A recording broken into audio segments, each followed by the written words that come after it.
تعالوا نسمع الفيديو ده يا جماعه ونعلق عليه. قميص الزمالك. اذا الاولى الحديث عن موقف زيزو في الزمالك.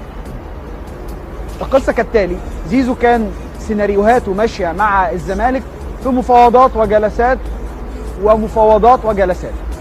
ثم حصل في الامور امور، واصبحت هذه الجلسات تسرب الى وسائل الاعلام والى السوشيال ميديا وبعض اللجان. وهذا الكلام هو ليس من عندياتي، وانما هو على لسان كابتن مصطفى زيزو اللي تناقشنا معاه في اكتر من مره. وبالتالي كان هذا الكلام وبعض الهتافات المسيئه اللي حصلت لزيزو واسره زيزو والكلام ده كله اثارت في النفس الكثير من الضيق.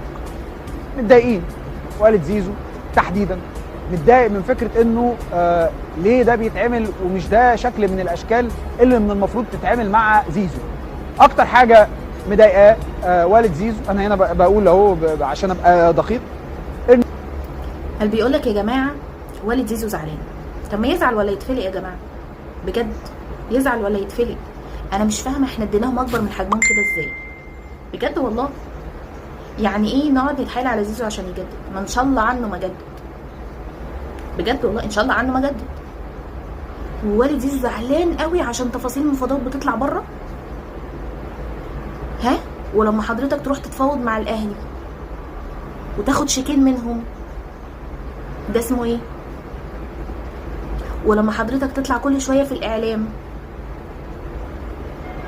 تقول اصل ابني اولى بكل جنيه يجيله، اكنك بتبيع طماطم في السوق. المفروض احنا نعمل ايه؟ ولما نتحايل عليكم كل شويه تيجوا تجددوا، المفروض نعمل ايه؟ هو مين المفروض يزعل اصلا؟ بجد والله مين المفروض يزعل؟ للدرجه دي بقى فيه بجاحه؟ انا مش فاهماكم. سكتنا لهم كتير، وبرضه ان شاء الله عنه ما جدد من الاخر. ويا ريت بقى مش كل شويه اصل زيزو راح الاهلي، ما يروح الاهلي.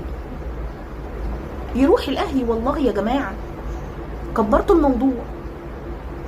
هيذلنا يروح الاهلي، فاكر نفسه ميسي يعني؟ احنا اللي ادينا له اكبر من حجمه، هو ولا يسوى اصلا. اول ما جالنا ما كانش حاجه والله. افتحوا صفحات الاهلاويه كانوا بيتريقوا عليه، بس هنقول ايه؟ مفيش كرامه. فخلاص كبروا دماغكم. انا نفسي الزملكاويه يكبروا دماغهم. لعيب مشي يغور، يجي غيره 1000 هيكون اعز من اللي راحوا؟